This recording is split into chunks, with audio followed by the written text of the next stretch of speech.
Hello students, lecture number 1 chapter number 7 प्रत्यावर्ती प्रवाह જેને અંગ્રેજીમાં ઓલ્ટરનેટિંગ કરંટ પણ કહેવામાં આવે છે। વિદ્યાર્થી મિત્રો, ચેપ્ટર 9 પ્રકરણ નવી શરૂઆત કરીએ। ટાઇટલ જોઈને કંઈક તમને ખ્યાલ આવવો જોઈએ કે આપણે વિદ્યુત ચુંબકીય પ્રેરણમાં જ્યારે એસી જનરેટર ભણેલા, એ જનરેટરનું આઉટપુટ કે મિકેનિકલ એનર્જીનું કન્વર્ઝન ઇલેક્ટ્રિકલ એનર્જીમાં થતું હતું એ તમને યાદ હશે। એ વખતે મેં તમને થોડી ઘણી ઇન્ફોર્મેશન આપેલી કે વધુ સમજૂતી માટે આખું એક સેપરેટ ચેપ્ટર છે। તો તમને સેપરેટ ચેપ્ટર કેમ ભણાવવામાં આવે છે ઓલ્ટરનેટિંગ કરંટ? તમને ખ્યાલ છે ઘરોમાં આવતો સપ્લાય અથવા જે રેસિડેન્શિયલ છે, પછી ઘણી બધી ફેક્ટરી, એ બધામાં આવતો આઉટપુટ સપ્લાય એ અલ્ટરનેટિંગ કરંટ છે। શા માટે અલ્ટરનેટિંગ કરંટ છે એની થોડી ઘણી ચર્ચા કરીશું। બહુ જબરજસ્ત આમાં પણ પોલિટિક્સ હતું। હા વિદ્યાર્થી મિત્રો, સાયન્ટિસ્ટોમાં પણ પોલિટિક્સ જોવા મળે છે। તમને ખ્યાલ નહીં હોય પણ એની થોડી ઘણી પ્રસ્તાવના શરૂ કરતા પહેલા એટલા માટે ઇન્ફોર્મેશન આપવા જઈ રહ્યો છું કે આના પાછળનું જે લોજિક છે, જે રહસ્ય છે, જે સ્ટ્રગલ છે, એ તમે ભણતા રહેલા વિદ્યાર્થી છો તમને પણ ખબર પડે કે આગળ જતા કોઈ આમાં રિસર્ચ લેવલે કદાચ જાય તો તમને ખ્યાલ હશે કે નિકોલા ટેસ્લા એ વૈજ્ઞાનિકનું નામ છે। નિકોલા ટેસ્લા એ થોડો મધ્યમ કક્ષાનો ગરીબ જેવો એ વખતનો જાણકાર હતો, સાયન્સનો બહુ જ જાણકાર વ્યક્તિ હતો। અને એની સામે એના વિરોધ પક્ષમાં એડિશન કરીને એક વૈજ્ઞાનિક હતો જે ખૂબ રીચ હતો। થયું એવું કે એડિશન જોડે જે પેટન્ટ હતી, પેટન્ટ એટલે ધારો કે હું અત્યારે કોઈ વસ્તુ નવી ડિઝાઇન કરું તો મેં બનાવ્યું ને એટલે એની પેટન્ટ હું આપી શકું, તો એ માર્કેટમાં મારે કોઈને વેચવું હોય તો એ મને પૈસા આપે। એવી રીતે એડિશનની વાત કરીએ તો એડિશને ડીસી એનર્જીથી ઘરોમાં અને બધે એપ્લાયન્સીસ, હોમ એપ્લાયન્સીસ, એ સિવાય ફેક્ટરી, બધે જ રેસિડેન્શિયલ છે, બધે એ ડીસી પાવરને સપ્લાય કરતો હતો, ડીસીથી એનર્જી આપતો હતો। એની સામે નિકોલા ટેસ્લાએ દુનિયાને એવું બતાવ્યું કે હું તમને ફ્રી ઓફ કોસ્ટ એનર્જી આપવા માટે સક્ષમ છું, પણ એનો સપોર્ટ કરવા માટે બહુ વૈજ્ઞાનિકો નહોતા, બહુ લોકોએ એનો વિરોધ કર્યો। પણ ફાઇનલી તમને ખબર છે કે આપણા ઘરોમાં જે સપ્લાય આવે છે વિદ્યાર્થી મિત્રો, એસી આવે છે। તો એસીનું મહત્વ કંઈક છે અને એસીનું જે ઓપરેશન છે એ તદ્દન જુદા છે। ડીસીમાં તમે સેપરેટ ચેપ્ટર ભણ્યા, ડીસી ના, તમે અલગ અલગ ચેપ્ટરોમાં ડીસીનો ઉપયોગ કર્યો, બરાબર। બેટરી એ કઈ ઉર્જા આપે? ડીસી। પણ અલ્ટરનેટિંગ કરંટનું વર્કિંગ પણ જુદું છે અને એનો ઇતિહાસ પણ જબરદસ્ત રોમાંચક છે। તો ઇતિહાસ તરફ આપણે થોડી ઘણી નજર કરી કે એડિશનની વાતો ઘણા બધા માનતા હતા, પણ સમય જતાં એવું ધ્યાનમાં આવ્યું કે ના, સૌથી સસ્તું અને દરેકને પરવડે તેવું કયું છે? Alternating current. તો એના ઘણા ફાયદા પણ છે। તો એ આજે આપણે શરૂઆતમાં પ્રસ્તાવનામાં જોઈશું, ડીસી અને એસી વચ્ચેનો સામાન્ય તફાવત। ઓકે, તો આની વધુ રસપ્રદ માહિતી તમે ટેક્સ્ટબુકમાંથી પણ રેફર કરી શકો, જે જરૂરી છે એને ફટાફટ આપણે રિકોલ કરીએ। ચલો, ડીસી એટલે ડાયરેક્ટ કરંટ,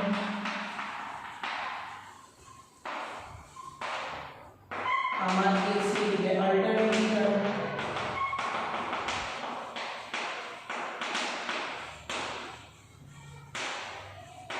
ડાયરેક્ટ કરંટ અને અલ્ટરનેટિંગ કરંટ, આને ગુજરાતીમાં કેવું હોય તો એક દિશ પ્રવાહ, એક દિશ એટલે એક જ દિશામાં પ્રવાહનું વહન થતું હોય એવો પ્રવાહ, એક દિશ પ્રવાહ। અલ્ટરનેટિંગ કરંટની વાત કરું વિદ્યાર્થી મિત્રો તો આને આવું કહી શકાય કે ધ્યાનથી ગુજરાતીમાં લખવું હોય અલ્ટરનેટ એટલે ઉલટ સુલટ પ્રવાહ, અને શું લખી શકાય વિદ્યાર્થી મિત્રો? ઉલટ સુલટ પ્રવાહ। ત્યારબાદ આનું બીજું પણ નામ છે પ્રત્યાવર્તી પ્રવાહ, જે ટાઇટલ તમને આપવામાં આવ્યું છે કે પ્રત્યાવર્તી પ્રવાહ, એક દિશ પ્રવાહ, ઉલટ સુલટ પ્રવાહ। આગળ વધીએ વિદ્યાર્થી મિત્રો, ડીસી એ સમય સાથે બદલાય નહીં, જનરલી બદલાય નહીં, સમય સાથે, આ સમય સાથે બદલાતું આવર્ત વિધેય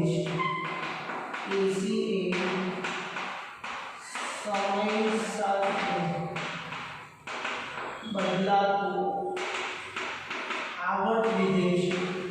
અહીંયા થોડી ઘણી વાત પૂરી કરું. ઉલટ સુલટ પ્રવાહની એક બેઝિક ઇન્ફોર્મેશન આપણે ઓલરેડી અલ્ટરનેટિંગ કરંટ આ ચેપ્ટર ભણતા પહેલા એસી જનરેટર ભણ્યા એ થિયોરીમાં આપણે એનું એક સાઇનોસોઇડલ પ્રકારનું વેવફોર્મ જનરેટ કરેલું જે જનરેટ કરી આપતું હતું એસી જનરેટર. તો એસી એ સમય સાથે બદલાતો આવર્ત વિધેય છે. વધુ આની માહિતી પણ આ ચેપ્ટરમાં આપણે આગળ ભણવાની છે. જ્યારે ડીસી એ સમય સાથે બદલાતું નથી. બીજું આગળ વિદ્યાર્થી મિત્રો યાદ કરી રાખજો કે ડીસી જે પ્રવાહ છે, અહીંયા પ્રવાહ બોલું છું પણ પ્રવાહ ઓર વોલ્ટેજ, કારણ કે બંને માટે ઇક્વલ લાગુ પડશે. જે ઇન્ફોર્મેશન બદલાશે આગળ આપણે થિયરીમાં જોઈશું. તો જે બી હકીકત પ્રવાહ માટે બોલી રહ્યો છું એ વોલ્ટેજ માટે પણ સિમિલરલી તમારે લખી શકાય.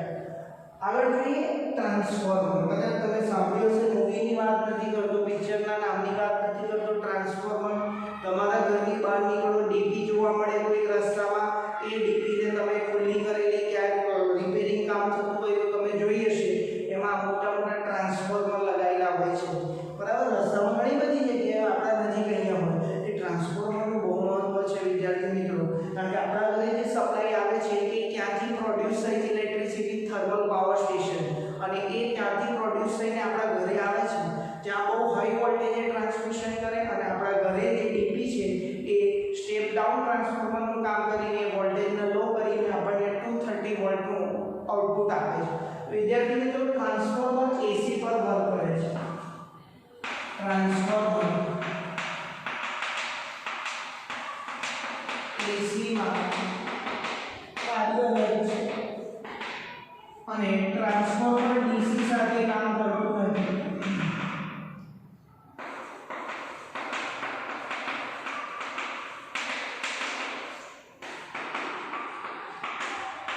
અહીંયા તો કામ જ નથી કરતું ડીસી પ્રવાહ સાથે, પણ એ એસી પ્રવાહ સાથે કામ કરે છે તો એમાં આપણે વિશેષ લખી શકીએ. ટ્રાન્સફોર્મર એસીમાં કાર્યરત છે તો એની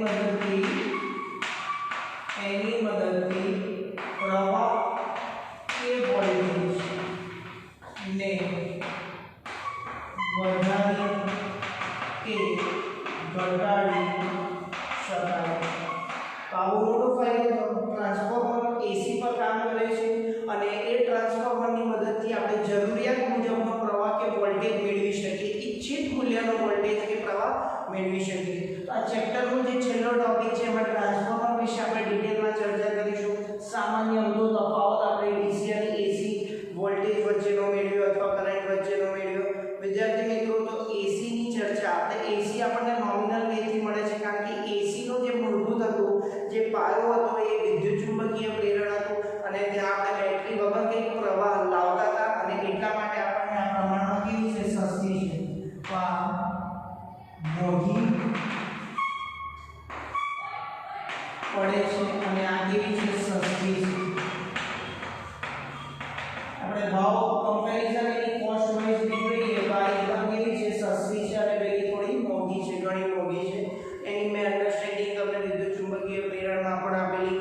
એટલે આ બધાનો ફાળો આમ તો જોઈએ તો માઇકલ ફેરાડેને જાય છે. માઇકલ ફેરાડેએ દુનિયાને બતાવી દીધું કે આવી રીતે એસી જનરેટ કરી શકાય, પણ એ ઘરે સુધી લાવવા માટેનો બહુ મોટો ફાળો છે નિકોલા ટેસ્લાનો છે અને એટલા માટે આપણે શરૂઆતમાં થોડું નિકોલા ટેસ્લા વિશે પણ માહિતગાર થયા. વિદ્યાર્થી મિત્રો આ એકદમ બેઝિક ઇન્ફોર્મેશન છે. હજી તમને ડિટેલ પૂર્વક આનો અભ્યાસ આપણે આ પ્રકરણમાં કરવાનો છે. ઓકે, ચલો આને દર્શાવતી ગ્રાફ જોઈએ તો આવો થાય. પ્રવાહ ઓર વોલ્ટેજ પ્રવાહ પણ હોઈ શકે y અક્ષ પર અને વોલ્ટેજ પણ હોઈ શકે. અહીંયા x અક્ષ પર ટાઈમ છે તો સમય સાથે બદલાતો નથી. તો આ એક પ્રવાહ છે, ડીસી પ્રવાહ. ચલો અહીંયા આપણે ગ્રાફ પ્લોટ કરીએ ને તો વિદ્યાર્થી મિત્રો સાઇનોસોઇડલ બને કાં તો કોસાઇન બને. તો હું અલગ અલગ ફોર્મેટ પર લઈને બતાવીશ. ચલો અહીંયા શું છે, આ સાઇનોસોઇડલ વેવ, આ જેટલું ડન છે એટલું રોલ છે, બરાબર. અહીંયા પ્રવાહ ઓર વોલ્ટેજ, પણ આ જે પ્રવાહ છે એ એસી છે, આ ડીસી છે. તમે જોઈ શકો પ્રવાહ પોતાની દિશા ઉલટા આવે છે. અહીંયા પ્રવાહ પોતાની દિશા ઉલટાવતું નથી, અહીંયા દિશા ઉલટા આવે છે. તો લખીએ પ્રવાહ દિશા ઉલટાવતું નથી અને અહીંયા કેવું છે, પ્રવાહ દિશા ઉલટા આવે છે. એટલા માટે એનું નામ પડ્યું ઉલટ સુલટ પ્રવાહ. શું નામ પડ્યું? ઉલટ સુલટ પ્રવાહ. પણ શોર્ટમાં આપણે કહીશું એસી પ્રવાહ. તો એસી માં જ કરંટ આવી જાય છતાંય આપણે આવું બોલીએ છીએ કે એસી પ્રવાહ. તો એસી નું નામ શું? Alternating current. એટલે એસી પ્રવાહ એવું થઈ જાય ઘણીવાર. એસી બોલીએ તો પણ ચાલે. તો પ્રવાહ વિરુદ્ધ વોલ્ટેજ પ્રવાહ વોલ્ટેજ વર્સિસ ટાઈમ, પ્રવાહ વોલ્ટેજ વર્સિસ ટાઈમ. આ ટાઈપનું સિગ્નલ જોવા મળે તો તમને ખ્યાલ હશે દોલનમાં પણ આપણે ભણેલા હશે. અહીંયા પણ ઓસિલેશન્સ જ જોવા મળે છે અને અહીંયા કોઈ પણ જાતનું એ દિશા ચેન્જ કરતું નથી. તો બીજા પણ વેરિયસ ફોર્મ છે. તો પહેલા એસી ના આપણે અલગ અલગ ફોર્મેટ જોઈએ. ચલો આ ડીસી નું એક ફોર્મેટ હતું, ડીસી નું બીજું એક ફોર્મેટ બતાવી દો તમને વિદ્યાર્થી મિત્રો. આઈડીસી. હવે આઈ લખું કે બંને સરખું કરું તો તમે જ્યારે 14મું ચેપ્ટર ભણશો ત્યારે આ પ્રમાણેનો વેવફોર્મ આવશે જેને સ્પંદયુક્ત ડીસી કહેવાય. થોડો ભાગ આમાં એસી નો છે પણ એ પોતાની દિશા ઉલટાવતો નથી એટલે આને ડીસી કહી શકાય, જેનું સ્પેશિયલ નામ આપ્યું છે સ્પંદયુક્ત ડીસી. તો જ્યારે તમે ચેપ્ટર નંબર 14 સેમિકન્ડક્ટર ભણશો ત્યારે આ ટાઈપનો ગ્રાફ તમને રેક્ટિફાયરમાં જોવા મળશે. એ પણ એબીસી ફોર્મેટનો ગ્રાફ છે, આઈડીસી વિરુદ્ધ ટાઈમ. ઓકે, આના પણ બીજા વિવિધ ફોર્મેટ જોઈએ. ફોર્મેટ 1 છે, આના પ્રમાણે પણ હોઈ શકે. અલગ અલગ ફોર્મેટ તમને ડ્રો કરી આપું છું. નંબર 2 એનો જો આપણો પ્રવાહ કે વોલ્ટેજ એ કોસાઇન વિધેય પ્રમાણે વેરી થતો હોય તો આ પ્રમાણેનો ગ્રાફ આવશે. કોસાઇન વિધેય બરાબર આ સાઇન વિધેય છે, આ કોસાઇન વિધેય છે. નંબર 3 આ પ્રમાણે પણ હોઈ શકે રેક્ટેન્ગ્યુલર I અને V, I और V વર્સિસ ટાઈમ. આ ટાઈપનો રેક્ટેન્ગ્યુલર લૂપ પણ હોઈ શકે, રેક્ટેન્ગ્યુલર વેવ. આ રીતે પણ વેવ્સ હોઈ શકે બરાબર. ફોર્થ વન જોઈ શકો ધન ઋણ તો પોતાની દિશા ઉલટાવે છે. ધન પ્લસ માઈનસ દિશાનું ઉલટ સુલટ થાય. દિશા શું થાય છે? ઉલટ સુલટ. આ પ્રકારે પણ એસી પ્રવાહ હોઈ શકે. પ્રવાહ ઓર વોલ્ટેજ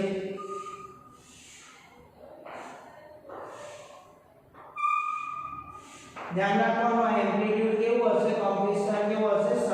સરખો હશે બરાબર. તો અલગ અલગ ફોર્મેટ થયા. સિમ્પલ આપણે એસી ડીસી ની ચર્ચા કરી. વિદ્યાર્થી મિત્રો બહુ અગત્યનું ચેપ્ટર છે અને કોમ્પિટિટિવમાં આના લાયક નીટ અને જેડબલ્યુ માં ક્વેશ્ચન પૂછાય છે. પ્રમાણમાં સહેલા હોય છે. જો તમે ચેપ્ટરને વ્યવસ્થિત સમજશો, રોજની રોજ થિયરી તૈયાર કરશો તો ડેફિનેટલી તમને એ બધા ક્વેશ્ચન્સમાં પણ ખૂબ બેનિફિટ રહેશે. નંબર 2 આટલી માહિતી મેળવ્યા બાદ આ ચેપ્ટરમાં ઘણી આપણને બેઝિક્સ ખબર નથી છતાં પણ ટેક્સ્ટબુકમાં તમે જુઓ તો ડાયરેક્ટ થિયરી સ્ટાર્ટ કરી દીધી. પણ એ થિયરી વિદ્યાર્થી મિત્રો આપણે લેક્ચર નંબર 2 થી સ્ટાર્ટ કરીશું. એના માટે તમને બેઝિક મેથમેટિક્સનો કન્સેપ્ટ જે આ ચેપ્ટરમાં ઘણો કામનો છે, જેને સરેરાશ તરીકે આપણે ઓળખીએ છીએ. તો અહીંયા સરેરાશ વિધેયોનું આ વિધેયનું સરેરાશ કેવી રીતે શોધી શકાય એની હવે આપણે ચર્ચા કરીશું.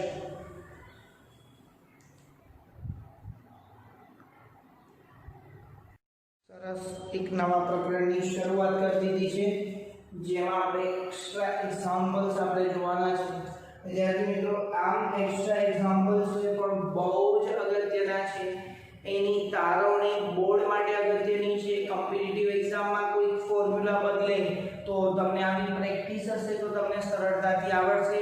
અને સાથે સાથે પ્રકરણ નંબર 7 જે મેથમેટિકલ વધારે છે તો બાયોલોજીના સ્ટુડન્ટને નીટમાં પણ ફાયદો થાય એ માટે આ ચેપ્ટરની પ્રેક્ટિસ તમારે વધારે કરવી પડશે. કારણ કે ઘણું આમાં મેથમેટિક્સ વાપરવામાં આવેલું છે. તો અલ્ટરનેટિંગ કરંટ, ઉલટ સુલટ પ્રવાહ એને વધુ ઊંડાણપૂર્વક સમજવા માટે અને પ્રકરણ 6 માં તમે ભણ્યા છો કે એક દાખલો હતો કે જેમાં સરેરાશ વિધેયનો ઉપયોગ આવતો હતો. એના ઉપયોગથી આપણે ઘણા બધા ક્વેશ્ચન્સ આજે સોલ્વ કરીશું બરાબર, વન બાય વન. ચલો તો શરૂઆત કરીએ કોઈ પણ વિધેયની.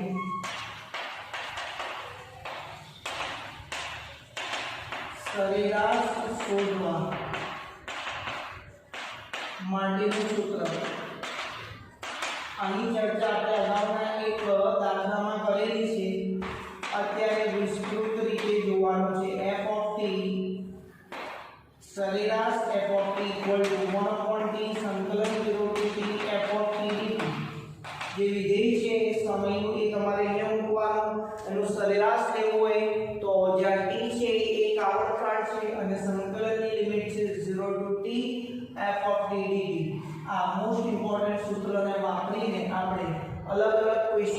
શોધવાના છે અને છેલ્લે એ બધાને સૂત્રો સ્વરૂપે તમારે કોમ્પિટિટિવ એક્ઝામ માટે યાદ રાખવાના છે. તો જેટલી પ્રેક્ટિસ તમારી વધારે હશે એટલી સરળતાથી તમે યાદ રાખશો. ચલો એવરેજ ફંક્શન આપણે જોઈએ. ફંક્શનની જગ્યાએ મેં લખ્યું sin of omega t.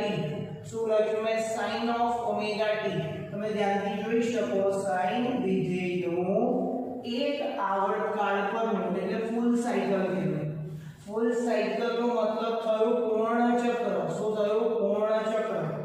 તો પૂર્ણ ચક્ર આવું પણ ગુજરાતીમાં તમે સમજી શકો. તો sin omega t નું એક આવર્તકાળ પરનું સરેરાશ ખાલી જગ્યા છે. આવું શોધવું છે મને. તો અહીંયા હું ક્વેશ્ચન માર્ક કરું છું. ચલો સૂત્ર આજ વાપરવાનું છે. વાપરીએ sin omega t full cycle equal to 1/0 to t sin omega t dt. sin omega t dt. હવે જો એકદમ ધ્યાનથી સંકલનના સૂત્રો આવે, ગભરાવાનું હોય નહીં.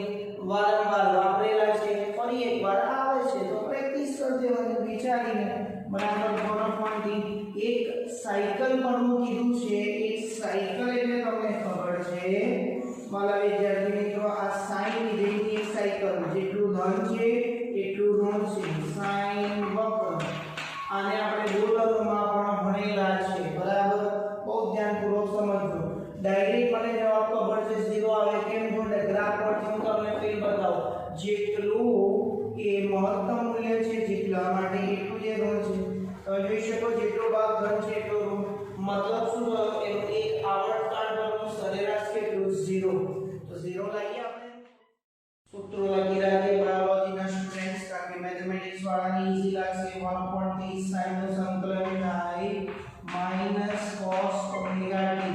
અને અહીંયા ખૂણો ઓમેગા t છે અને સંકલન t ની સાપેક્ષે છે. તો આનું ફરી વિકલન કરતા જે જવાબ મળે એને છેદમાં મૂકવો પડે, કારણ કે સંકલન કરી રહ્યા છે. જો વિકલન હોય તો ગુણાકારમાં આવે. તો આ તમને ખ્યાલ આવી ગયો. ચલો તો 1/omega t cos omega t 0 to t 0 to t. હવે એકદમ ધ્યાનથી જોજો. પણ ઓમેગા બરાબર 2π/t. ચાલો તો આપણું average of sin omega t for full cycle equal to omega t. બોલા omega t કેટલા થઈ? 2π. yes or no? cos minus sign બહાર જ આપી દો, કોઈ જરૂર નથી. cos ચલો ઓમેગા 2π/t. એક વખત t ની કિંમત capital T minus cos of 2π into upon t into 0 into 0 છે. અહીંયા બ્રેકેટ કરીને લખજો તો સમજાશે વધારે. જો એક ગુણો કેટલો થયો? 0. cos 0 1. અહીંયા t to cancel. cos 2π minus 1/2π. જો ધ્યાનથી cos 2π કેટલા થાય? તો પાછું તમારે એકમ વર્તુળ યાદ કરવું પડે. 0 અહીંયા આવે, 2π અહીંયા આવે, એકમ વર્તુળ x યમ 1 y યમ 0. પહેલો cos કહેવાય તો cos 2π 1 થાય. cos 0 કેટલા થાય? 1. તો અહીંયા આવે 1 - 1. આન્સર શું થયો? 0. કારણ કે 1 - 1 શું થયું? 0. તો average of sin omega t for full cycle is equal to 0. તો વિદ્યાર્થી મિત્રો એક ઇમ્પોર્ટન્ટ રિલેશન આવ્યું. Average sin omega t full cycle 0. ચલો હોમવર્કમાં બીજું એક આપી રહ્યો છું. Average of cos omega t full cycle 0 આવશે. જ્યાં sin ની જગ્યાએ તમે cos વિધેય વિચારો. જેટલું ધન અર્ધચક્ર છે એટલું શું છે? ઋણ અર્ધચક્ર. એક ચક્ર દરમિયાન ઓકે, એક ચક્રમાં જેટલું ધન છે એટલી જ વખત ઋણ મળે છે. સરેરાશ કેટલું? 0. ડાયરેક્ટ બી યાદ રાખી શકો અને ક્યાંક સેપરેટ તમને પૂછે તો આ મેથડ છે. ચલો ફોર્મ્યુલા આ વાપરવાનું. sin ની જગ્યાએ cos નું સંકલન sin, આગળ કેરી ફોરવર્ડ કરો એટલે તમને ફાઇનલ આન્સર મળશે. ઓકે ચલો આ બંને અગત્યના સૂત્રો નોટ ડાઉન કરી લીધા બાદ આગળ વધીએ. આ હોમવર્કમાં છે હા સાબિતી હોમવર્ક આ જ રીતે તમારે આગળ સાદુરૂપ આપવાનું છે ઓકે ચલો સાબિતી હોમવર્કમાં છે આગળ વધીએ બીજો આપણો ક્વેશ્ચન આમ તો ત્રીજો કહેવાય એનો બીજો નંબર આપું છું ત્રીજો ક્વેશ્ચન જે પણ અગત્યનો છે આ પૂર્ણ ચક્ર માટે શોધ્યું ને ચલો હવે average of sin omega t for half cycle hc એટલે શું હાફ સાયકલ અર્ધ ચક્ર દરમિયાન કેટલી વેલ્યુ છે આ શોધવાનું છે શોધીએ ચલો જોજો ધ્યાનથી sin of omega t for half cycle આપણે કેલ્ક્યુલેટ કરવી છે average of sin of omega t x equal to 1 હવે t નહીં લખાય અર્ધ ચક્ર એટલે સમય એક ચક્ર તો કેપિટલ T તો અર્ધ ચક્ર તો કેટલું t/2 થાય ઓકે t/2 ચલો સંકલન 0 to t/2 sin of omega t dt લખાય કે નહીં લખ ઓકે ચલો 2/t સંકલન ઓફ sin શું થશે cos omega t હમણાં જોયું છેદમાં ઓમેગા લખવો પડે અને limit of integration 0 to t/2 લખાય કે નહીં લખાય cos omega t sin નું સંકલન cos sin નું સંકલન માઈનસ cos અને ઓમેગા t નું વળી પાછું ઓમેગા ચલો માઈનસ ને બહાર કાઢો 2 omega t as it is cos 2π/t omega ની કિંમત 2π/t t ની કિંમત t/2 માઈનસ cos 0 હવે ડાયરેક્ટ લખી દઈશ હવે તમને ખબર છે ચલો t ગયા 2 ગયા cos π કેટલા થાય અહીંયા આ π અહીંયા છે એકમ વર્તુળ તમને યાદ છે π અહીંયા છે -1 0 પહેલું cos બીજું sin બરાબર ચલો cos π -1 થાય ના યાદ હોય તો આવી રીતે વિચારવાનું અથવા ડાયરેક્ટ યાદ હોવું જોઈએ -2 ઓમેગા t એટલે કેટલા ઓમેગા t એટલે કેટલા 2π ઓમેગા બરાબર 2π/t હોવાથી રીઝન પણ લખી દીધું ચલો -2 cancel into bracket cos π cos 0 ચલો -1/π into cos π -1 I is -1 already cos 0 1 -2 okay -2 cos 2/π average of sin omega t for half cycle is equal to 2/π most important relation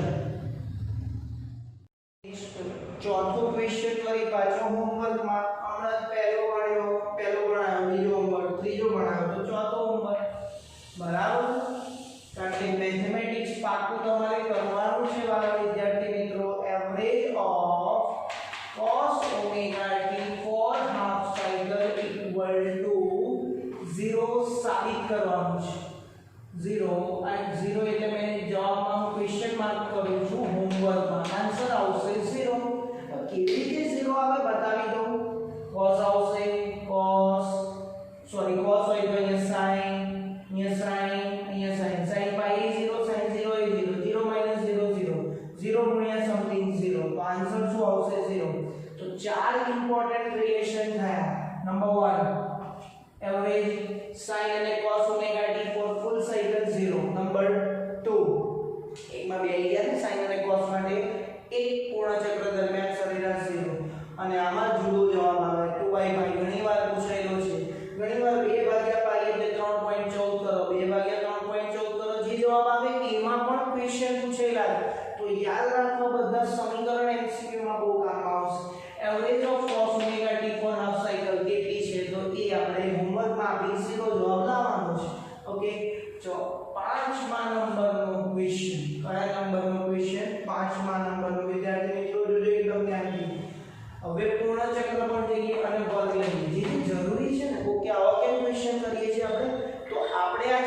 ભણવા માટે ચેપ્ટરમાં સહેલાઈથી સમજણ પડે એ માટે આખો એક મેથમેટિક્સનો લેક્ચર આપણે કન્સિડર કરતો તમે કે જેમાં આવનારા સમયમાં જે સૂત્રો વાપરવાના છે બધા ડિરાઈવ કરી દીધા અને એક હોમવર્ક આપ્યા જરૂર જણાય 2 2 3 3 વાર પ્રેક્ટિસ કરો પાકા થઈ જશે 2 2 3 3 વખત પ્રેક્ટિસ કરો નાનામાં નાની વેલ્યુ પણ તમને જાતે મૂકતા આવડવી જોઈએ cos π - 1 જ થાય 0 મૂકો તો જવાબ ખોટો એટલે એ ધ્યાન રાખવું પડશે તમારે તો average of sin square omega t for full cycle હવે FCHC ના નામ તમને ખબર છે ઓકે ચલો ફૂલ સાયકલ પર sin હોય તો 0 થાય sin સ્ક્વેર હોય તો 1/2 થાય 1/2 જવાબ આવવાનો છે ચલો શોધી નાખીએ આપણે પાંચમો ક્વેશ્ચન શોધી નાખીએ ચલો ગામાનો જ કરવાનો છે જે રીતે છે લખ્યું sin square omega t equal to 1/3 0 to t full cycle દોસ્ત આવડતા એઝ ઇટ ઇઝ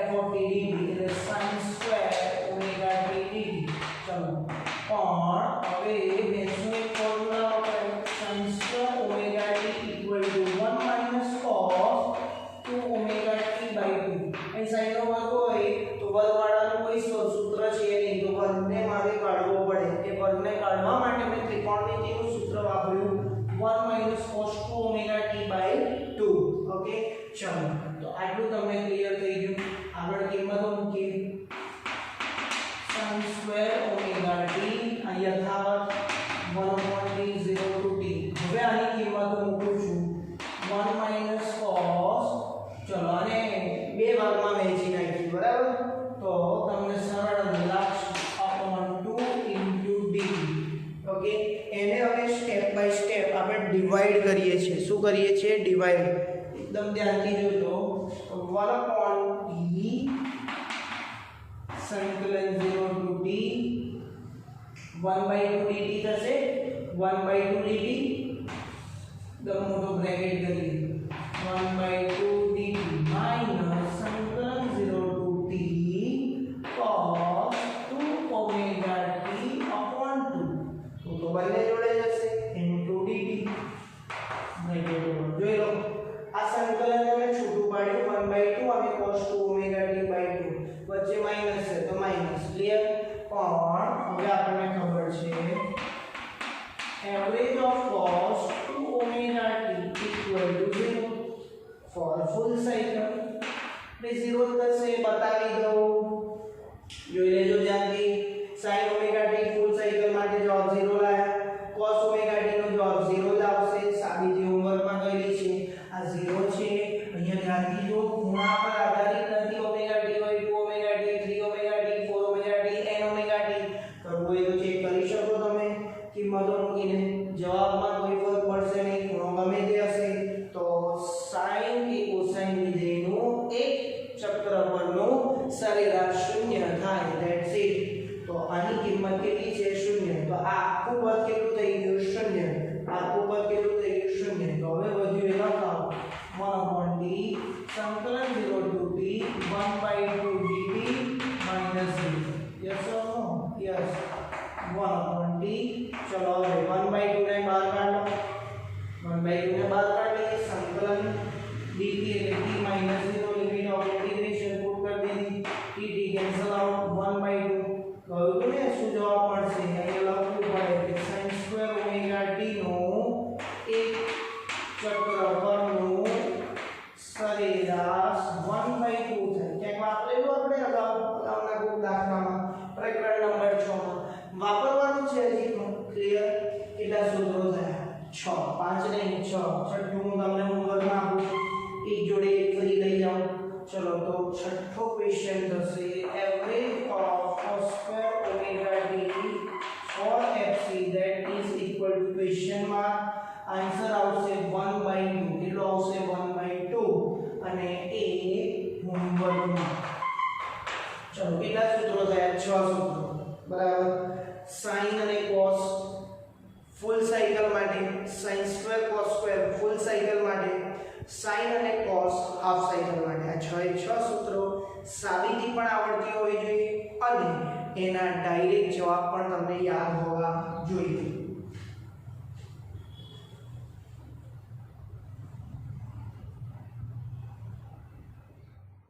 બાયોલોજીના સ્ટુડન્ટ માટે એક સમજણ બતાવી દઉં કે જ્યારે તમે આ cos સ્ક્વેર વાળું સૂત્ર સાબિત કરવા જાઓ તો તમને અહીંયા cos સ્ક્વેર થીટાનું સૂત્રમાં અહીંયા પ્લસ આવશે, બાકી કોઈ ચેન્જ કરવાનો નથી. cos સ્ક્વેર ઓમેગા t નું સૂત્ર શું આવશે? 1 cos 2 ઓમેગા t બાય 2. એ સૂત્ર લખી રાખજો. આના માટે જે સૂત્ર વાપરવાનું છે તે cos square omega t equal to 1 plus cos 2 omega t divided by 2. યાદ કેવી રીતે રહેશે? અહીંયા જે ખૂણો હોય એનો અહીંયા બમણો ખૂણો આવે, sin હોય તો માઈનસ, cos હોય તો પ્લસ. ફોર્મ્યુલા મેથ્સ વાળા માટે રમકડું સમાન છે, કારણ કે બહુ જ વાર વાપરેલું છે. બાયોલોજી વાળાને બે ત્રણ વાર આવે તો યાદ રહે નહીં, એટલે તમારે આ બધા દાખલાની પ્રેક્ટિસ કરવી પડશે. ક્યાં એનસીઈઆરટી નો દાખલો ને કોઈ બહારનો કોઈ દાખલો હોય કે જેમાં આ બધા સૂત્રો વાપરવાની જરૂર પડે ત્યાં પણ ફાયદો થશે. તો આ સાબિતી માટે તમે જુઓ વચ્ચે શું આવે છે? પ્લસ. તો તમે જોઈ શકો માઈનસ ની જગ્યાએ પ્લસ, તો પ્લસ. ચલો અહીંયા પ્લસ, અહીંયા પ્લસ. જવાબમાં કોઈ ફરક પડશે નહીં. જવાબ કેટલો આવશે? 1/2. જેની નોંધ લેજો